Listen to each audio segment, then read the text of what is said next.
lahat mga katinig at muli nating hihimayin ang mga pinakamainit na kaganapan na talaga namang tinututukan ng sambayanang Pilipino ngayon. Sa pagkakataong ito ay hindi na nga nakatiis at seryosong nagsalita na si Vice President Sara Duterte tungkol sa mga sunod-sunod na isyong ipinupukol sa kanya at sa kanyang opisina. Sa ating pagsusuri sa mga naging pahayag niya, lalo na doon sa kanyang huling panayam sa Davao, ay makikita natin ang isang leader na tila handa ng makipagsabayan sa bakbakan sa politika at sa batas. Kapansin-pansin ang kanyang naging tugon ng tanungin siya tungkol sa mga kumakalat na balita at mga banta ng impeachment laban sa kanya, kung saan isang matipid ngunit makahulugang good luck lamang ang binitawan niyang salita. Marami ang nagtatanong kung ito na nga ba ang simula ng mas matinding hidwaan sa pagitan ng mga matataas na opisyal ng ating bansa, dahil hindi lang ito basta salitaan kundi sinamahan na rin ng mabigat na legal na hakbang. Kamakailan nga ay naging usap-usapan ng pagdulog ni VP Sara sa Supreme Court para humingi ng proteksyon laban sa mga ginagawang pagdinig sa Kongreso. Ayon sa kanyang kampo ay hindi ito pagtaka sa responsibilidad kundi isang paraan para matiyak na nasusunod ang tamang proseso at hindi nalalabag ang kanyang karapatan sa ilalim ng ating saligang batas. Iginiit niya na may mga aspeto sa ginagawang investigasyon na tila lumalagpas na sa hangganan at ginagamit na lamang para sa pamumulitika. Sa kabila nito ay marami pa rin ang nagigiit na dapat ay sagutin ng diretso ang usapin tungkol sa mga pondo, lalo na ang mga confidential funds na naging ugat ng lahat ng gulo. Dito sa ating channel ay tinitignan natin ang dalawang panig dahil mahalagang maunawaan natin kung ito ba ay tunay na paghahanap ng hustisya o bahagi lamang ng mas malaking laro para sa darating na eleksyon.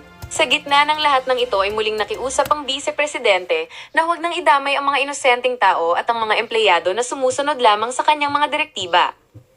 Ramdamang bigat ng kanyang boses nang sabihin niyang handa siyang harapin ang lahat basta't huwag lang ang mga taong nagtatrabaho ng tapat para sa bayan.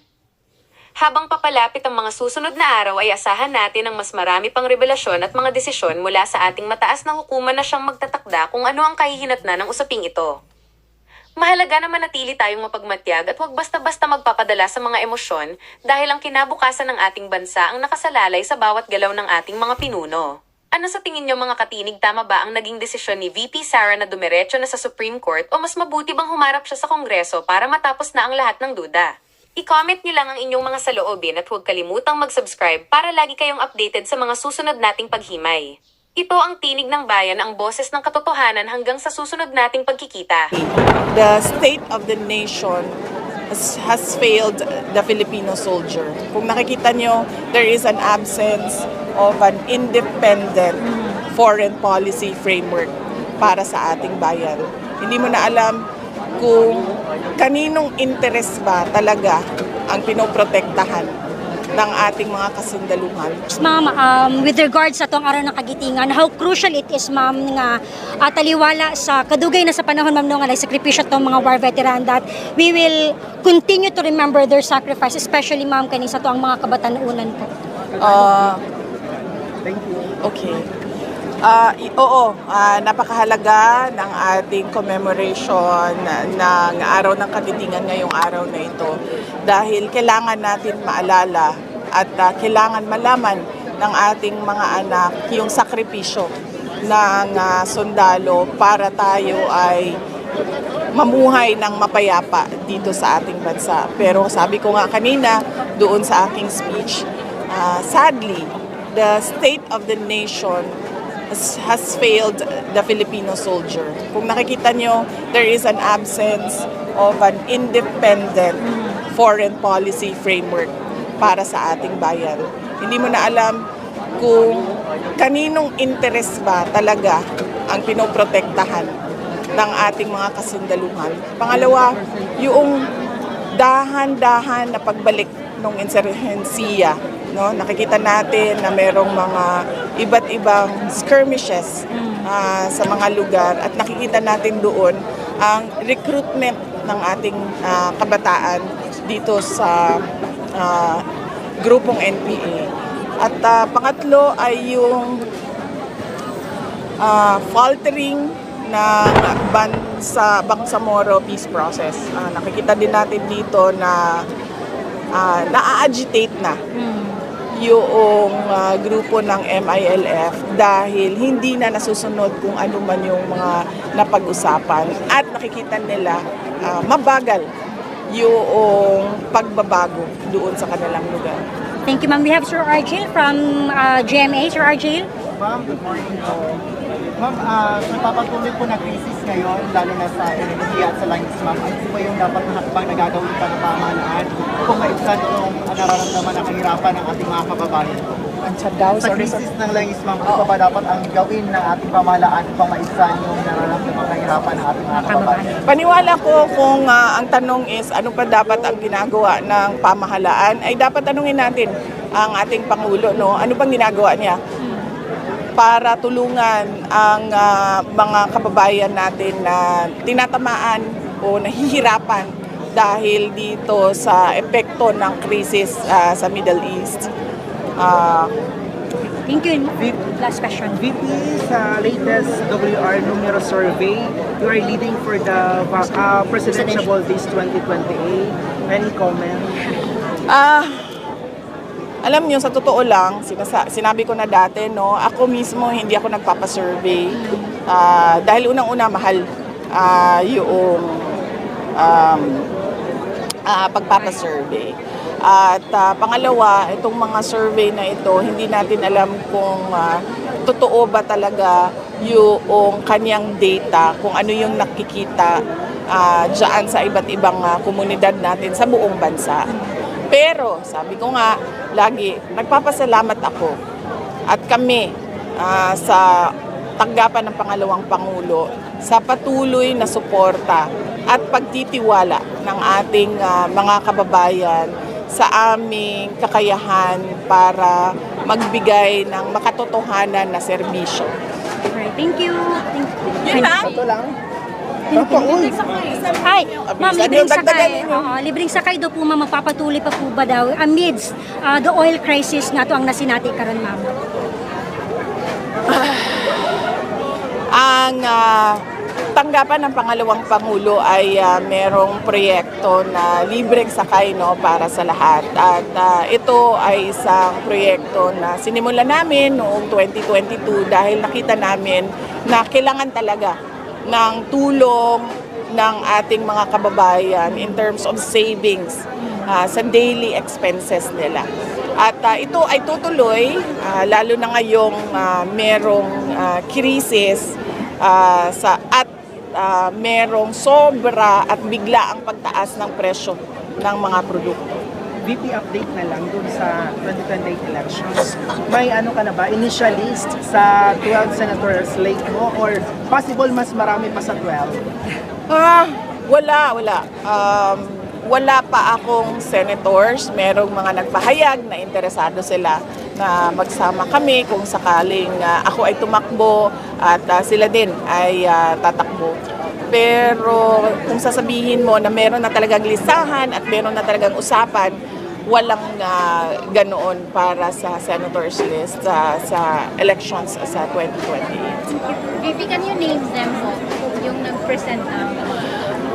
Hindi ko sila papangalanan kasi unang-una, matindi at mainit ang politika ngayon, no? Lahat ng lumalapit, nakadikit, kaibigan ko ay hinaharas, tinetreten, pinafailan ng kaso, inaatake. So hindi ko sila papangalanan. Unang-una dahil dyan. Pangalawa, dahil kaming lahat ay presumptive candidates pa lang. Dahil wala pa namang filing ng candidacy. So hindi natin alam kung matutuloy ba talaga yung pagtakbo nila or hindi. Antayin natin sa darating na, at malapit na yon, darating ng period of filing ng candidacy sa susunod taon. Sa susunod na taon. Last na lang, VP, kailan ang right time na i-declare mo yung Vice President mo? Running mate mo yung right time? Kailan? Kung ready, kung meron na, dahil sa ngayon wala pa naman akong Vice President na candidate na kasama, kung meron na at ready na siya, na magpahayag na siya ay tatakbo bilang Vice President. Thank you.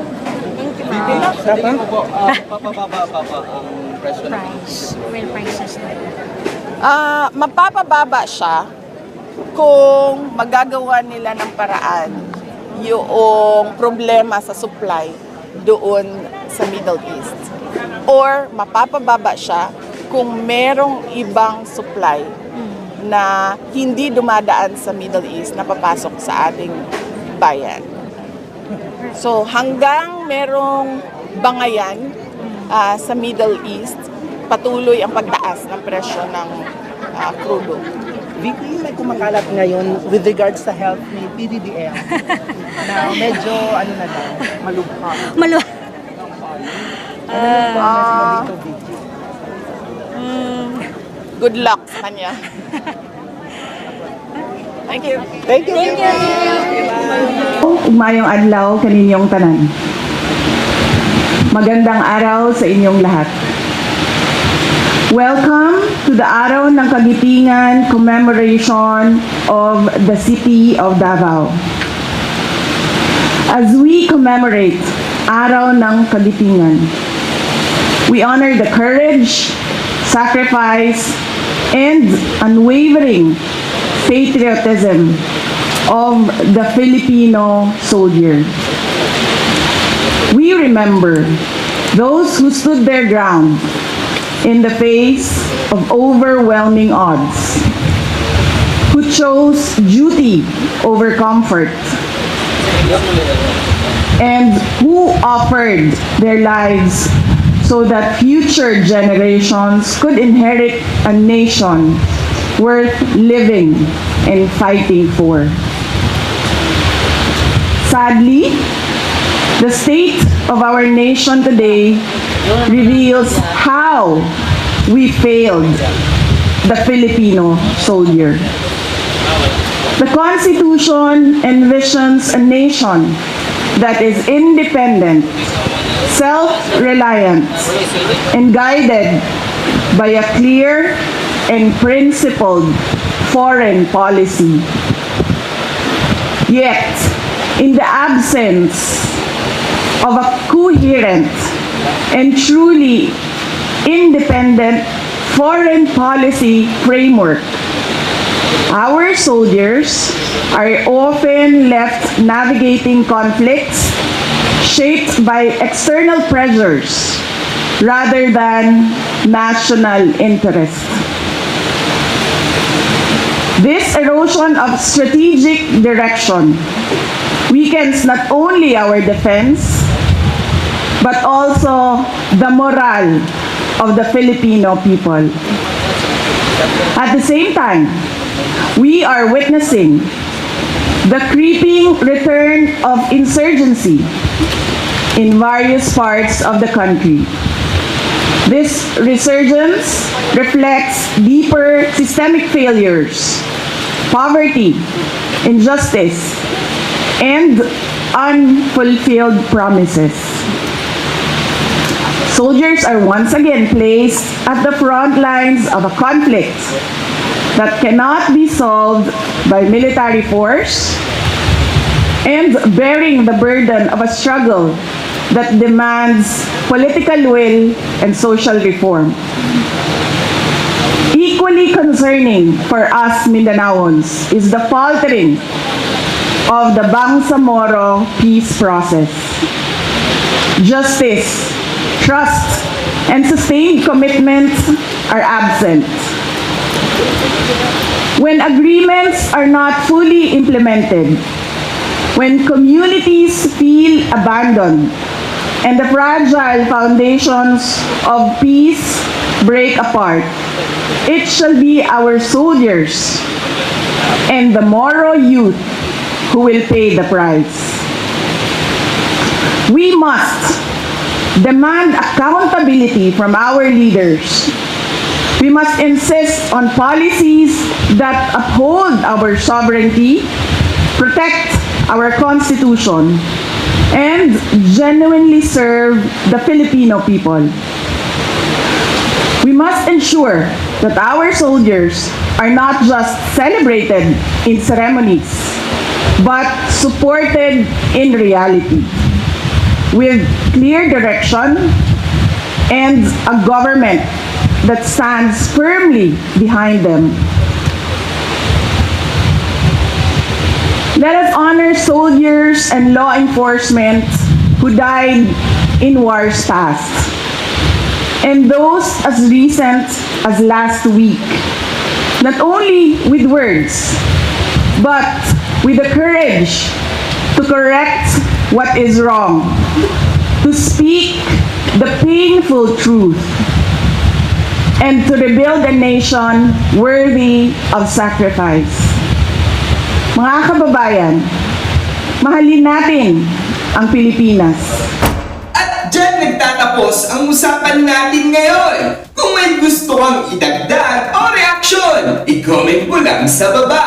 Boses mo'y mahalaga. Huwag kalimutang i-like, share at subscribe para sama-sama nating palakasin ang tinig ng bayan. Hanggang sa susunod, tandaan, ang may alam, may laban! Awesome!